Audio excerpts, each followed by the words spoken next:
Did you know how the Teenage Mutant Ninja Turtles got their names? When Kevin Eastman and Peter Laird came up with the characters, designs, and story, the next step was to give them names. Given that their origin was linked to Japan, the first option would have been to give them Japanese names. There are conflicting reports about why they went for Italian names. Kevin thinks it was because Japanese names would have been strange to American readers. On the other hand, Peter can't remember why it was, but assumes that they didn't think that they could come up with cool Japanese names for the main characters. For their Italian inspiration, Peter went to Janssen's History of Art. The two creators went through the pages, choosing their favourite Renaissance artists. Leonardo, Raphael and Michelangelo were named after Leonardo da Vinci, Raffaello Sanzio and Michelangelo Buonarroti.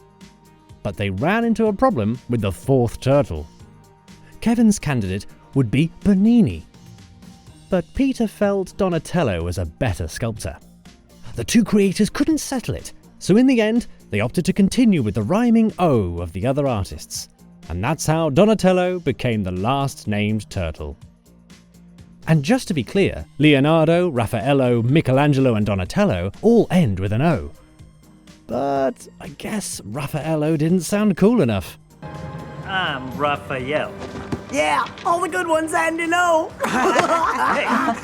Sadly, they made a spelling mistake, and Michelangelo spent his first 17 years of turtle history with an extra A. It wasn't until the return of Mirage Studios in the early 2000s that Peter corrected the spelling error. Since then, the character has been spelled correctly in comics, TV shows and movies. As a bonus, here are some other origins of those early comics. Shredder was originally going to be named Great Man, because the inspiration for the character was a metal cheese grater. Fortunately, Peter immediately suggested the Shredder.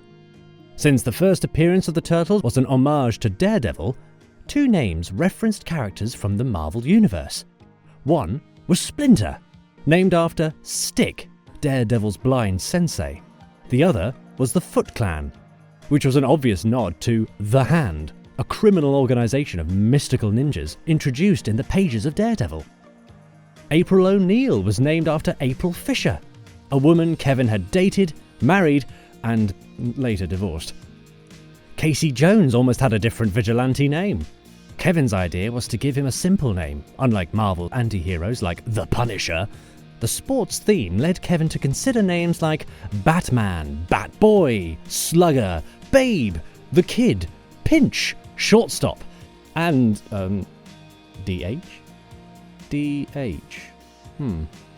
But he ended up using his civilian name for everything, which had already been decided from the start. Finally, Baxter Stockman was named after the Baxter paper stock that was used for the direct market comic books, which was very popular at the time.